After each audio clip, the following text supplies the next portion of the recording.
Wala. Lapitan nyo kagad yung lapitan nyo kagad yung... Kinuha nila yung para drop. Yung mga baril natin, standby dyan sa sa gun top. Magandang araw, magandang gabi sa ating bayang minamahal, Pilipinas. So ating mga kababayan, pag-usapan naman po dito natin ang patungkol naman po dito sa West Philippine Sea, kung saan napalusob itong mga Chinese Coast Guard diyan po sa nakasadsad nating barko, ang PRP Sierra Madre, diyan po sa Ayungin Shoal. Bakit kaya?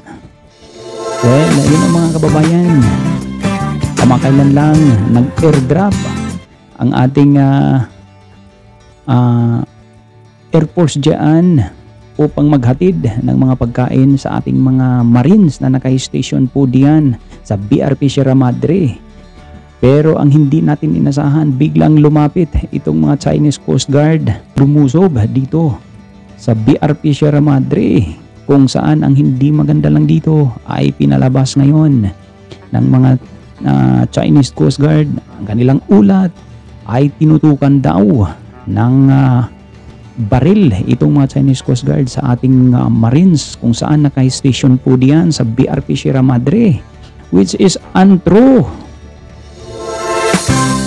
Ating panoorin, titigang maigi mga lodi kung talagang tinututukan ba ng baril itong mga Chinese Coast Guard. Ito yung kanilang propaganda upang ipalabas sa buong mundo na masama ang imahe ng ating mga hukbong pandagat, especially ang mga Marines na naka-station po dyan sa BRP Sierra Madre.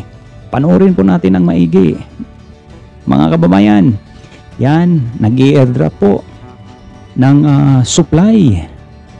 Pero dito, makikita natin dito, mga kababayan, 10 meters away lumapit itong Chinese Coast Guard, at iyan, naka-standing position, ready to engage kung kinakailangan ang ating tropa na naka-station dyan po sa sumadsad na barko na matagal na pong panahon, sa matagal na panahon. At yan, nakikita naman po natin, hindi naman po tumutok yan ng baril. Pero ang pinapalabas ngayon ng China ay tinututukan daw po sila ng baril sa ating Marines na naka-station po diyan, which is untrue. Grabe. Properties ng Pilipinas yan. Sila ang lumapit. 10 meters away na po yan. Napakalapit. Pero makikita nyo ang dahilan kung bakit sila lumapit talaga ng bahagya. Dahil sinicheck nila yan kung ano ang hinuhulog ng ating Air Force na bibigay ng supply ng pagkain diyan po sa ating mga Marines na naka-stationed. Dito, medyo hindi maganda ang pangyayaring ito dahil nalibutan ang ating inflatable boat ng Marines, ng mga Chinese Coast Guard.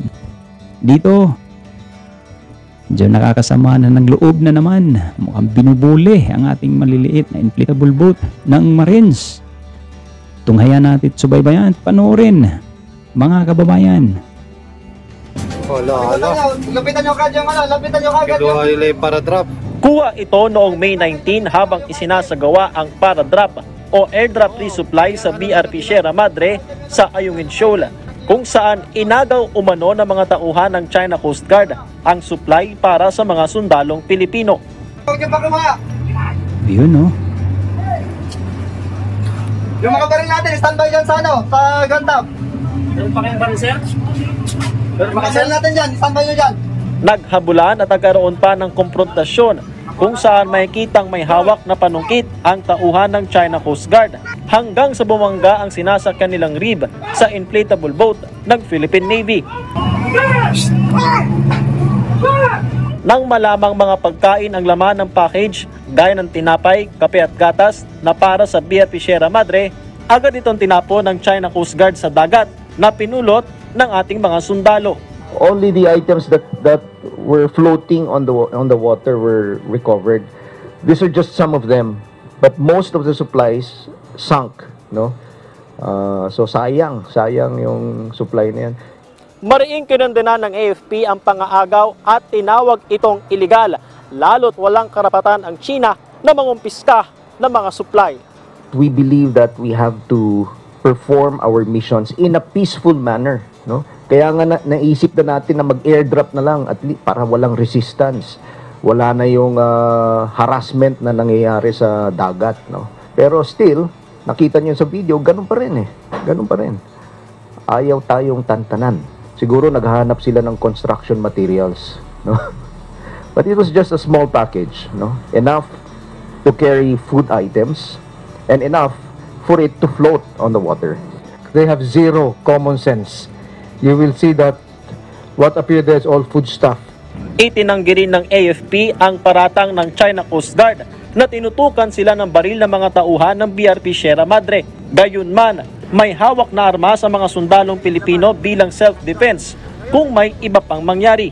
Bagay na hindi nila madalas gawin maliban na lamang noong panahong iyon kung saan lumapit ang inflatable boats ng China 5 hanggang 10 metro lamang ang distansya mula BRP Sierra Madre. Siyempre maghanda ka naman, no? Hindi pwedeng hindi ka handa in case something happens. Kinumpirma rin ng AFP na hinarang ng China ang medical evacuation sa isa sa mga sundalong Pinoy mula BRP Sierra Madre na nagkasakit, pero nadala pa rin siya sa Palawan sa tulong ng Philippine Coast Guard. O diba mga kababayan, talagang kita naman natin, nakakainit ng ulo.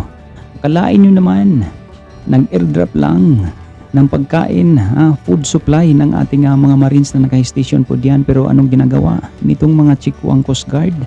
Aba, yung mga pagkain, kinukuha nila, binubuli nila, at kanilang itinatapon nung nalaman nilang mga pagkain. Ayaw nila na magkakaroon nga ng supply ng mga construction materials diyan sa BRP Sierra Madre dahil ayaw nilang may reconstruct yung barkong yan. So pinagbawalan nila. Tingnan nyo na naman. Pagmamayari ng Pilipinas, andiyet sila pa ang magbawal sa atin ng mag-reconstruct ng barkong yan. Dahil papawasak na nga po dahil sa sobrang tagal na po nakadaong na po nga dyan. Pero dito, alam nila pagkain ang ginagawa nila para siguro dahil magutom pa, gusto nilang magutom. Ang ating mga Marines na naka-station po diyan, pinagtatapon ang mga pagkain, kinumpis ka nila or nakuha nila dito sa mga Philippine Marines na naka-station po diyan. Ganong kasama mga Chikuang ito. Dahil ang Pilipinas umiiwas lang kasi pagka idaan natin sa barko nga naman ang maghatid ng supply ay hinaharang malayo pa lang diyan po sa Ayungin Shoal. Haharangin na ng barko ng Navy ng China or itong Coast Guard ng mga barko nila ng Coast Guard, hinaharang na. Hindi makakalusot ang mga resupply ng mga pagkain para diyan po sa ating Marines. Di ba? At ang maganda lang dito ang balita dahil ang ating mga Marines na naka-station po diyan ay high moral. Pinapairal pa rin ng ating mga hukbong pandagat personnel ang maximum tolerance, which is yan naman talaga ang dapat. Nasa sa inyo ang desisyon. Kayo nang humusga. Para sa akin talaga namang nakakairita. Buhay ang Pilipinas. Mabuhay mga Pilipino sa ating mga OFWs around the globe. Maraming salamat.